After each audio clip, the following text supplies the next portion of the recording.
Today, we're diving into something that's absolutely fundamental to a long, healthy life, an active lifestyle. And I'm not just talking about hitting the gym, it's about how we move our bodies every single day.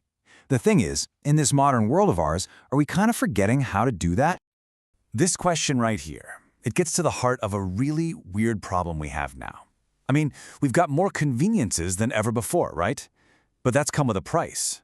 We've literally engineered movement out of our lives, from our desks to our couches, and our bodies are starting to feel the consequences. So what actually happens when we stop moving so much? Okay, this number from the World Health Organization, it's a real wake-up call. 1 in 4 adults on the entire planet isn't active enough. That's just a massive number of people who are missing out on all the amazing protective benefits of just moving. And honestly, the stats for teenagers are even more alarming. We're really facing a global inactivity crisis. And believe it or not, there's actually a name for the sicknesses that pop up from not moving enough: hypokinetic disease. It's simple when you break it down. Hypo means low, and kinetic means movement.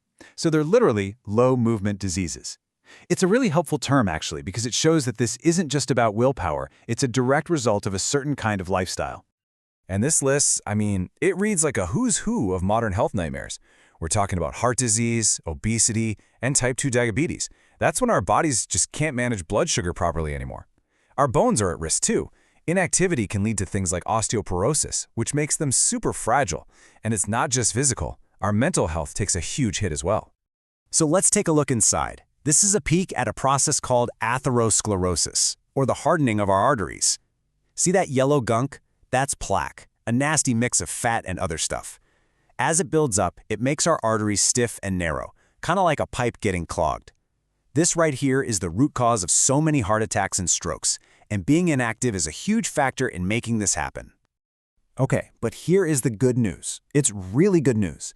If being inactive is the problem, then movement is the solution. It's like this powerful medicine that's totally free, anybody can get it, and the only side effects are good ones. So let's flip this around and see how an active life can completely transform our health. Wow. Just look at this. It really shows you how much movement does for us. It isn't just one thing, it's everything. From building stronger bones and sleeping better, to boosting our mood and keeping our weight in a healthier range, physical activity touches every single part of our lives. It all starts with just taking that one first step. You know, this quote from the WHO is so important. It challenges us to think about health in a much bigger way. It's not just about not being sick, right? It's about actually thriving.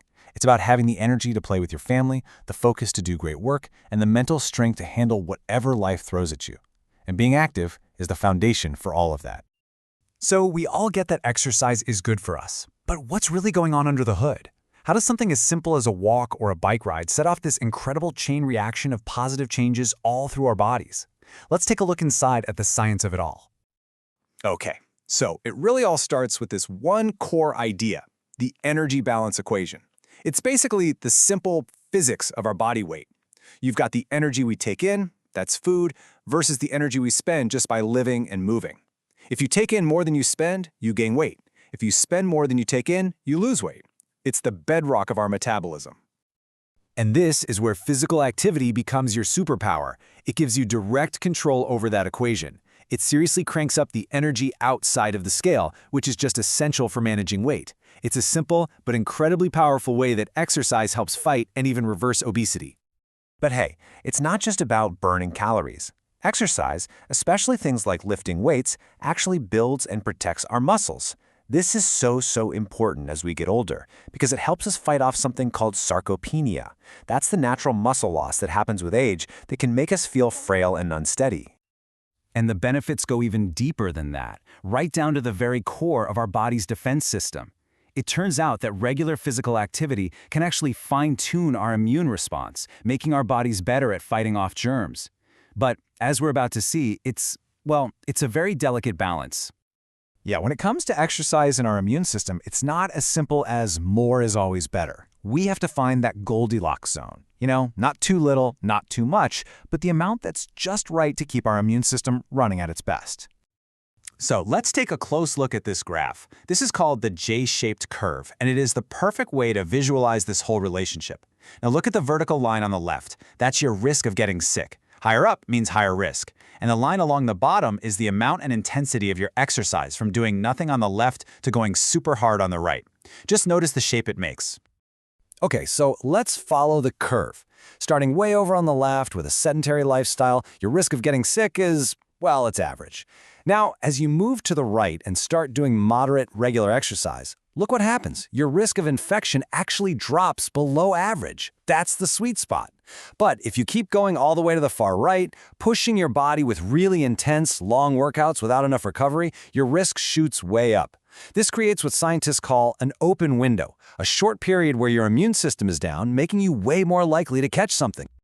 So, how do we stay in that sweet spot, especially for athletes or just anyone who likes to train hard? Well, it all comes down to being smart about recovery. That means managing how hard you train. Ramping it up slowly gives your body time to adjust. You've got to fuel your body with good food. You absolutely have to prioritize sleep because that's when your immune system recharges. And finally, you have to manage your stress because stress hormones can directly weaken your immune system. Okay, we've gone through the science, so now what? It's time for action. Let's take everything we've talked about and turn it into simple, real-world steps you can take to build a more active, healthier life. Starting right now. This infographic from the WHO just says it all, doesn't it? The message is crystal clear. Every single move counts. The foundation of a healthy life is built on two super simple ideas: sit less and move more. I mean, look at the progression here. It shows that just replacing sitting time with any kind of activity, even just light walking, has real benefits. That first step is always the most powerful one. So what does this actually look like in a normal week?